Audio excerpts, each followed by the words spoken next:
நீங்க கேள்வி கேட்கணும், அதற்கு அவங்க பதில் சொல்லுவாங்க, உரையாடல் நடக்கணும் அப்படின்னு சொன்னார் இல்லையா? இந்த உரையாடல் ரொம்ப முக்கியமானது.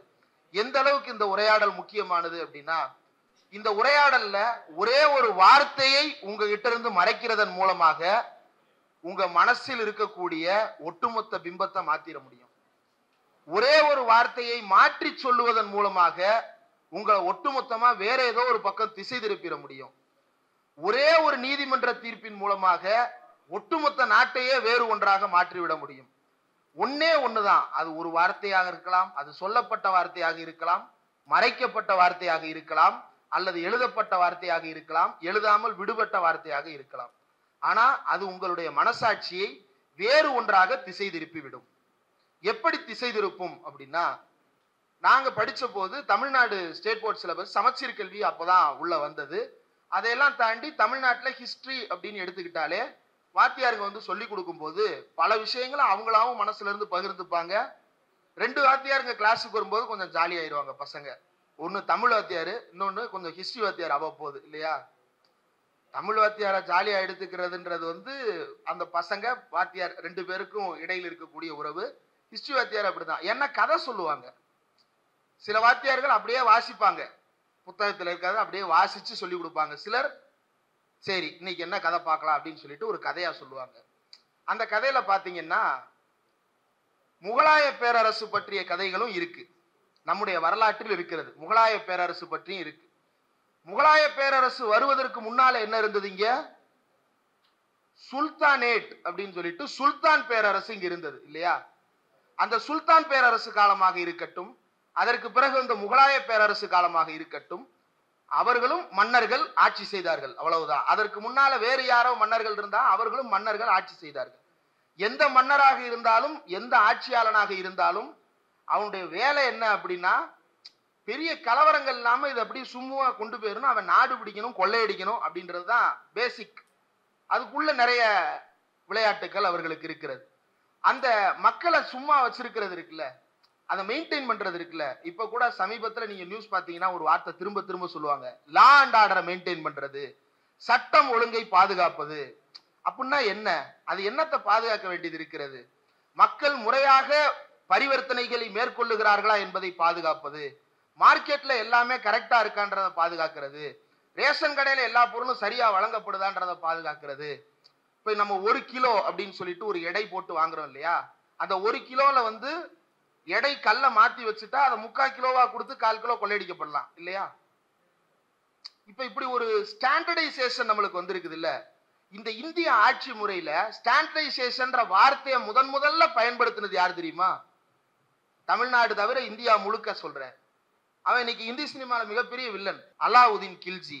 அலாவுதீன் கில்ஜி ஆட்சி காலத்துலதான் மார்க்கெட்ல ஸ்டாண்டர்டைசேஷன் அறிமுகப்படுத்தப்படுது இந்தியாவில். இந்த தகவலை எடுத்துடலாம் புத்தகத்துல இருந்து. இந்த தகவலை புத்தகத்துல வச்சா என்ன, எடுத்தா என்ன இல்லையா? இந்த தகவலை புத்தகத்துல வச்சா என்ன, எடுத்தா என்ன? அக்பர்னு ஒருத்தர் இருந்தாரு. அவருடைய ஆட்சி காலத்துல சில நல்லிணக்கமான நடவடிக்கைகள் எல்லாம் மேற்கொள்ளப்பட்டது அப்படின்னு நாம வரலாற்றுல படிக்கிறோம். இந்த தகவல் புத்தகத்துல இருக்கு. இது புத்தகத்துல இருந்தா என்ன, எடுத்தா என்ன? எடுத்துடலாம். அதே போல வரிசையா எல்லா மன்னர்கள் பேரும் இருக்கிறது. ஆட்சியாளர்களில் நல்ல ஆட்சியாளர்களும் இருந்திருக்கிறார்கள், மோசமான ஆட்சியாளர்களும் இருந்திருக்கிறார்கள், இரண்டும் சேர்ந்த ஆட்சியாளர்களும் இருந்திருக்கிறார்கள். இதுதான் ஆட்சியாளர்களுடைய வரலாறு. இதுல ஒரு தகவலை சேர்க்கிறது எடுக்கிறதுன்னு இருக்குல்ல. இப்போ 2017 தீனநாத் பத்ரா அப்படின்ற ஒரு நபர், அவர் எந்த அமைப்பை சேர்ந்தவர்னு பிறகு சொல்றேன்.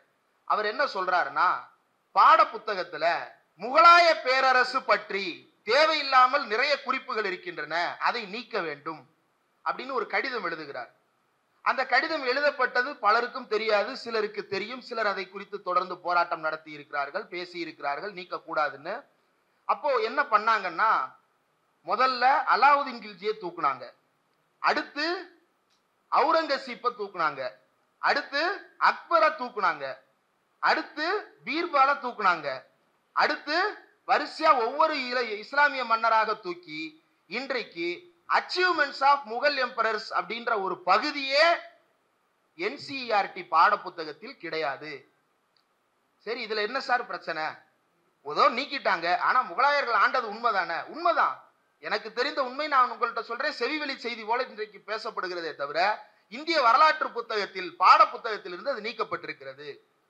அதோட நின்னுட்டாங்களா? இல்ல. இந்தியாவின் முதல் கல்வி அமைச்சர் யார்? மௌலானா அபுல் கலாம் ஆசாத். மௌலானா அபுல் கலாம் ஆசாத். அவருடைய பேர்ல ஸ்காலர்ஷிப் ஒன்னு இருக்குது, இஸ்லாமிய மாணவர்களுக்காக ஒன்றிய அரசாங்கம் கொடுக்கிற ஸ்காலர்ஷிப். அந்த ஸ்காலர்ஷிப்பை நிறுத்தினார்கள். ஏன் என்று கேட்டபோது கொரோனா காலகட்டம், அதனால் ஸ்காலர்ஷிப்பை கொடுக்க முடியவில்லை என்று நிறுத்தினார்கள். அதற்கு பிறகு மௌலானா அபுல் கலாம் ஆசாத்தை பற்றிய பாடக்குறிப்பையும் பாட புத்தகத்திலிருந்து நீக்கிவிட்டார்கள்.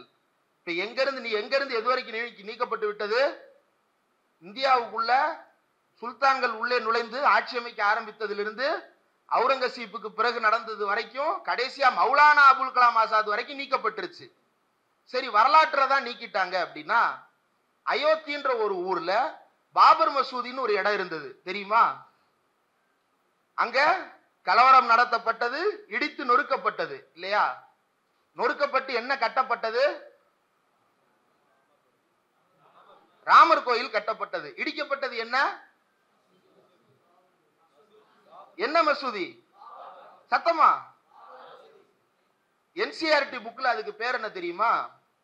3 கோபுரங்கள் கொண்ட ஒரு கட்டிடத்தை, 3 கோபுரங்கள் கொண்ட ஒரு கட்டிடத்தை இந்து சமுதாயத்தை சேர்ந்த மக்கள் தன்னெழுச்சியாக திரண்டு நீக்கிவிட்டார்கள். இப்படி படிக்கிறான். அது இடிக்கப்பட்டது எது? பாபர் மசூதி. ஆனா சொல்லி கொடுக்கிறப்ப என்ன சொல்லி கொடுப்பான்? A 3-domed structure have been demolished by an active Hindu group. இப்படி இடிக்கப்பட்டது என்னன்னே தெரியாது. அப்ப கட்டப்பட்டதுக்கு நீ என்ன சொல்லணும்? A single domed building தானே சொல்லணும். அப்படிதானே சொல்லணும். அது மட்டும் என்ன? ராம் ஜென்ம பூமி, ராம் ஜென்ம தீர்த்தா, அங்கேயும் 1 domed 2 domed கட்ட வேண்டியதானே. அது மட்டும் ராமர் வருது, இங்க மட்டும் என் பாபர் நீக்கப்படுது. அப்போ மறைக்கப்படுகின்ற ஒரு வார்த்தை தானே, மசூதின்றது ஒரு வார்த்தை தானே. அந்த ஒரு வார்த்தை அந்த இடத்திலிருந்து நீக்கப்பட்டு விட்டால் அது மத கலவரம் என்பதே மனதில் இருந்து போயிடும். அங்க நடத்தப்பட்டது மத துவேஷம், மத கலவரம் என்பதே உங்கள் மனதில் இருந்து அகன்றுவிடும். அப்ப நீங்க படிச்சு வளரும் போது என்னவா வளருவீங்க? ஆகா, இந்துக்கள் எவ்வளவு தன்னெழுச்சியா போய் ராமர் வாழ்ந்த இடத்தை மீட்டிருக்கிறாங்க, இதுவல்லவா எழுச்சி, இதுவல்லவா புரட்சின்னு வாழ ஆரம்பிப்பீங்க. உங்களை காலேஜுக்கு கூட்டிட்டு போவாங்க. காலேஜ்ல நீங்க ஹிஸ்டரி படிக்கிறதுக்கு உட்கார்ந்துருக்கீங்க. ஹிஸ்டரி நடத்துறதுக்கு யார் வருவா? ஹிஸ்டரி நடத்துறதுக்கு யார் வருவா?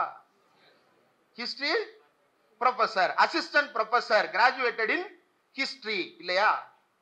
குறைந்தபட்சம் எம்எடாவது முடிச்சிருக்கணும். அவரு எம்பில் முடிச்சிருக்கணும் முந்தி, இப்ப எம்எடாவது முடிச்சிருக்கணும். இனி வருங்காலத்துல பிஹெச்டி முடிச்சாதான் அசிஸ்டன்ட் ப்ரொஃபசரை ஆக்க முடியுன்ற அளவுக்கு வந்துகிட்டு இருக்கு ரெகுலேஷன்ஸ் எல்லாம். அப்போ வர்றவரு ஹிஸ்டரி ப்ரொஃபசர் நம்பி தானே உட்கார்ந்துருக்கீங்க. அப்போ ஒரு ஹிஸ்டரி தானே படிச்சிருக்கணும்.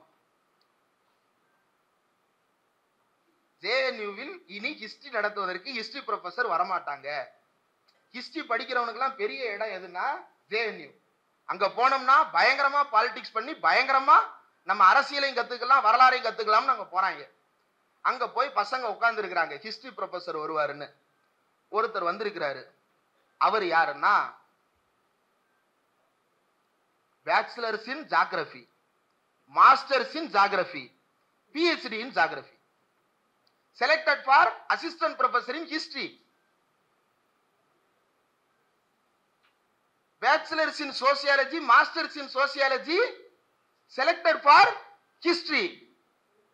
history professor select பண்ணிருக்காங்க. எப்படி இப்படி செலக்ட் பண்ணாங்க? இப்படி ஒரு போஸ்டிங் போட முடியுமான்னா போட முடியாதுன்னு பேராசிரியர்கள் சொல்றாங்க. வைஸ் சான்சலர் அப்படின்னு ஒருத்தர் இருக்கிறாரு.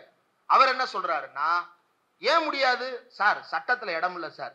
அப்ப சட்டத்தையே மாத்து அப்படின்னு அவர் இஷ்டத்துக்கு சட்டத்தை மாத்தி அவர் யார நினைக்கிறாரோ போஸ்டிங் போடுறாங்க. சரி, இப்படி வர்ற ப்ரொஃபசர் என்ன பண்றாருன்னா, இப்போ உங்களுடைய சேர்மன் அவங்க நல்ல அறிவாற்றல் உள்ள நபர், அதனால் தமிழ்நாடு முற்போக்கு எழுத்தாளர் கலைஞர்கள் சங்கத்தை கூட்டிட்டு வந்து உங்களுக்கு மாநாடு நடத்துறாங்க.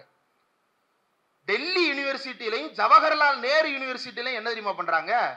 பிரக்ஞ பிரவாக் அப்படின்னு ஒரு அமைப்பு இருக்கு.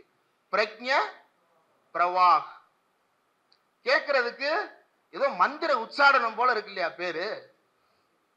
அது உச்சாடனம் கிடையாது சார், அவன் உச்சா போற அமைப்பு.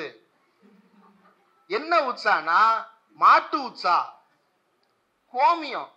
அவருடைய வேலையே என்னன்னா பல்கலைக்கழகங்கள் தோறும் சென்று கோமியத்தை பற்றி ஆராய்ச்சி செய்ய வைப்பது. பிரக்ஞ பிரவாக் அவன் இன்னைக்கு நடத்துறான். ஆனா தாமுயகாசா போய் தமிழ்நாட்டிலேயோ அல்லது மற்ற இடங்கள்லயோ ஒரு கல்லூரியில ஒரு நிகழ்ச்சி நடத்த முடியுமானா நடத்த முடியாது. உடனே எங்க லெட்டர் அனுப்புறான்? கவர்னர் ஆபீஸ்க்கு லெட்டர் அனுப்புறான். சார், வெறுப்பின் குற்றம் வீழ்கன்னு இருக்கு, அன்பே அரமனை எழுகன்னு இருக்கு. நீங்க என்னடானா சம்பந்தம் இல்லாம என்சிஆர்டி புக்ல ஆரம்பிக்கிறீங்க, ஜவஹர்லால் நேரு யூனிவர்சிட்டிக்கு போறீங்க, கோமியத்தை பத்தி படிக்க வைக்கிறாங்கன்றத எங்கள்கிட்ட சொல்றீங்க. அதுக்கும் எங்களுக்கும் என்ன சம்பந்தம் அப்படின்னு நீங்க குழம்பலாம். ஆனால் உங்கள் மனதில் இருக்கக்கூடிய அடிப்படையான சில விழுமியங்களை தூக்கிவிட்டால் உங்களை வெறுப்பு பிடித்த மிருகமாக மாற்றிவிடலாம். அப்படி மிருகமாக மாற்றுகின்ற வேலையை சின்ன வயசுல இருந்தே உங்களை பக்குவப்படுத்தி இருக்கிறது இந்த சமூகம்.